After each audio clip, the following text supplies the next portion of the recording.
घर में बच्चे होते हैं छोटे,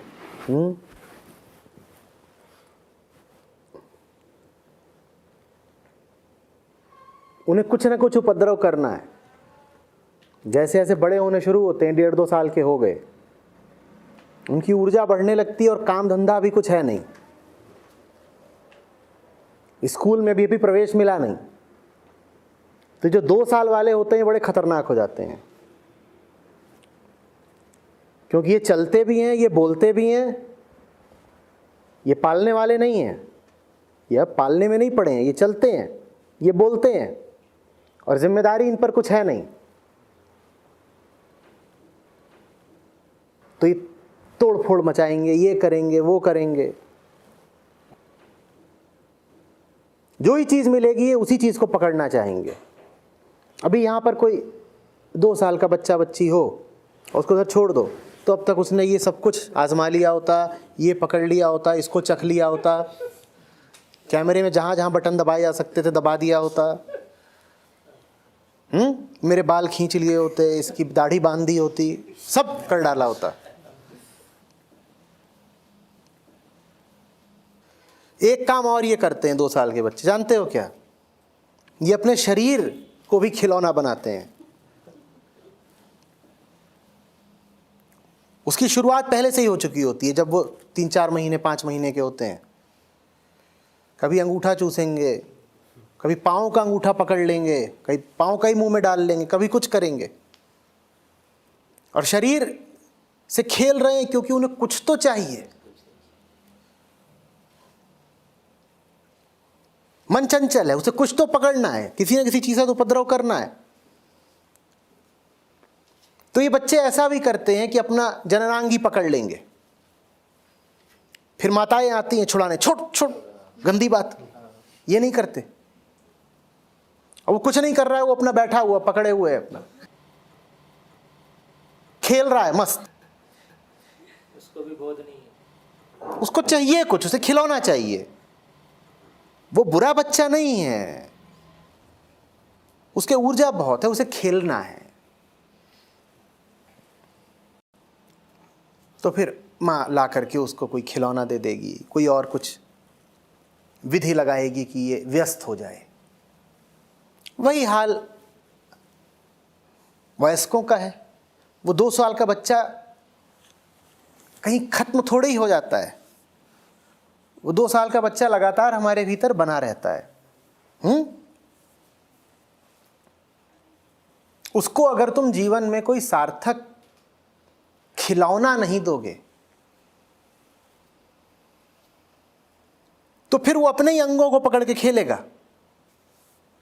और वो ऐसा नहीं है कि वो सिर्फ जननांग से ही खेलता है, वो सारे अंगों से खेलता है। भाई खेलने का क्या मतलब हो कि जिस भी चीज को तुम पकड़ लो, जिस भी चीज पर तुम्हारी पकड़ बन जाए। तुम्हारे चेहरे पर तुम्हारी पकड़ नहीं बनी हुई है क्या?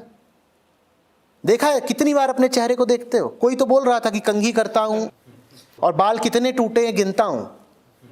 ये क्या है? ये तुमने बालों पर अपनी पकड़ बना ली है, क्योंकि तुम्हें कुछ तो पकड़ना है तो तुमने बाल पकड़ लिए।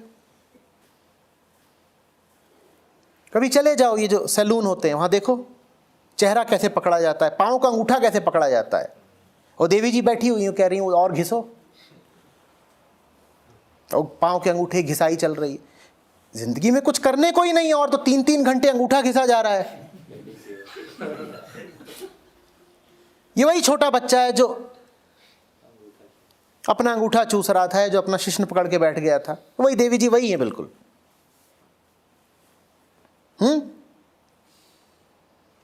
या आईने के सामने खड़े होकर के घंटे घंटे पर देखा जा रहा है कि टाई बिल्कुल नपी तुली है कि नहीं। कहीं अच्छा अभी तो नॉट उतनी मर्दाना नहीं लग रही जितनी लगनी चाहिए, जरा सुस्की सी नॉट है, तो दोबारा बांधेंगे। अब दोबारा बांधी तो लंबाई कम हो गई,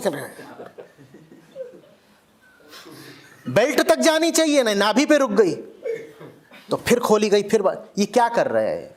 इसने पकड़ लिया, इसने अब गले को पकड़ लिया, इसने टाई को पकड़ लिया, अब खेल रहा है उसके साथ। ये सब क्यों हो रहा है? तुम्हारी फ्लाइट छूट रही हो, तुम टाई पर इतना ध्यान लगाओगे? तुम्हारे पास कुछ करने को नहीं, तुम टाई से खेल रहे हो। बात समझ में आ रही है ना?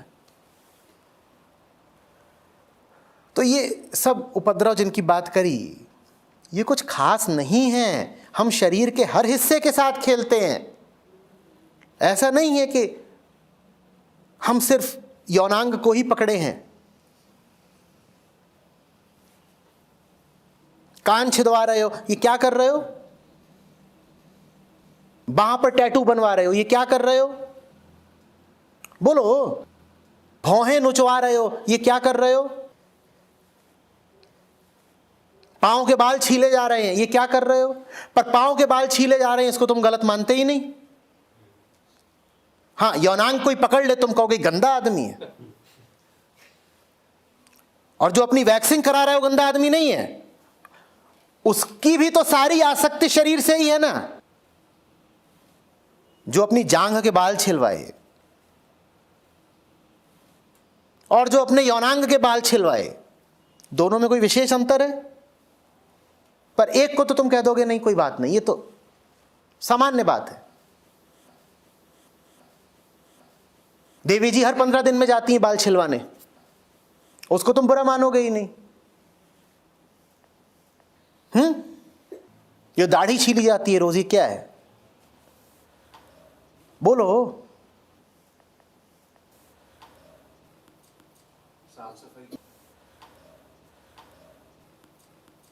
माने वही नहीं गंदा है, मैं भी गंदा हूं। तुम ही साफ हो बस।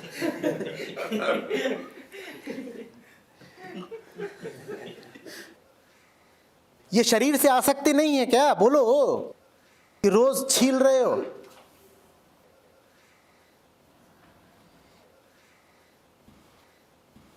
पर इन बातों को हमारी सामाजिक नैतिकता बुरा मानती ही नहीं है। ये बातें ठीक है। कोई अपने होंठ घिस रहा है लाली से, बिल्कुल कोई दिक्कत ही नहीं, कोई दिक्कत नहीं। पर कोई अपना यौनांग घिसना शुरू कर दे तो तुम कह दोगे बड़ा बुरा काम किया, हस्त मैथुन कर रहा है।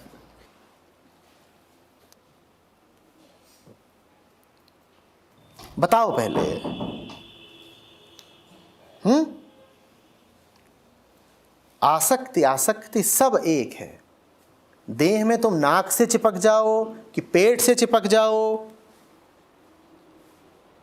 कि अंगूठे से चिपक जाओ कि जांघ से चिपक जाओ कि यौनांग से चिपक जाओ, सब एक है। और सब की मूल वजह भी एक है, और उस वजह का नाम है फुर्सत।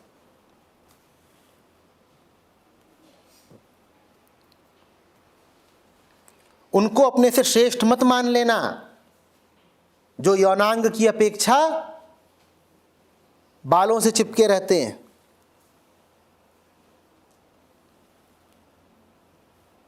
चिपके तो वो भी शरीर से ही है ना। और जब लगोगे तुम किसी महत् आयोजन में, तो तुम्हारे पास वक्त नहीं बचेगा कि तुम शरीर से चिपक सको। ये सब व्याधियां अतिरिक्त फुर्सत के कारण हैं। जैसे ही जीने के लिए कोई अनुकूल कारण मिलेगा, वैसे ही व्यर्थ की चीज़ों पर ध्यान देना, समय देना अपने आप छोड़ दोगे।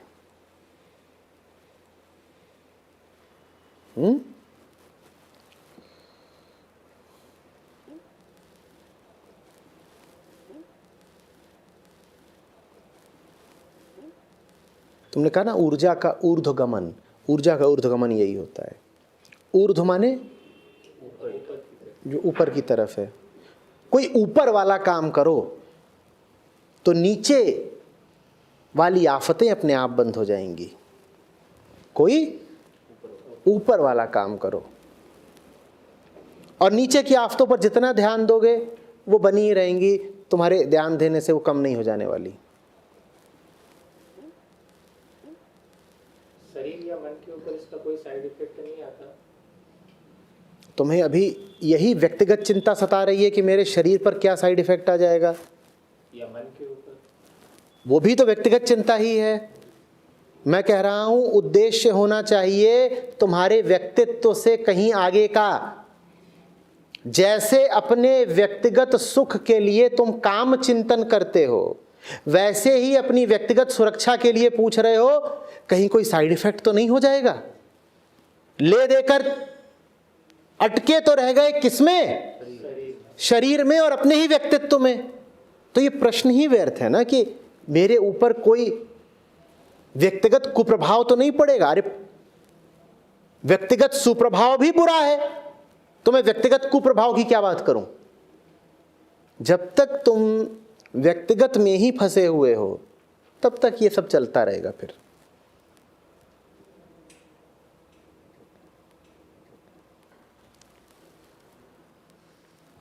इन चीजों का कोई समाधान नहीं होता कि मन में वासना के ख्याल बहुत आते हैं, कि रात में स्वप्न दोष हो जाता है।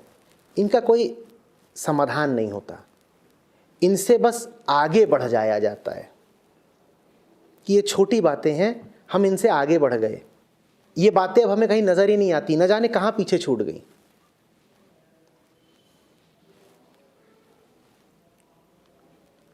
कुछ बातों का समाधान करने के लिए भी उन बातों से उलझा नहीं जाता, बस उन बातों से आगे बढ़ जाते हैं। आगे बढ़ जाओ, ये छोटी बातें अपने आप पीछे छूट जाएंगी, और अगर इनका समाधान करने लग गए तो इन्हीं बातों के सामने अटके रह जाओगे।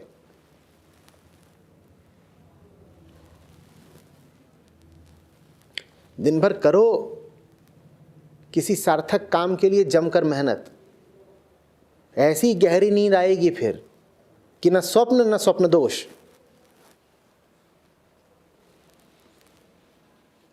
कभी कोई दिन हुआ है ऐसा कि करी है हाड़ तोड़ मेहनत,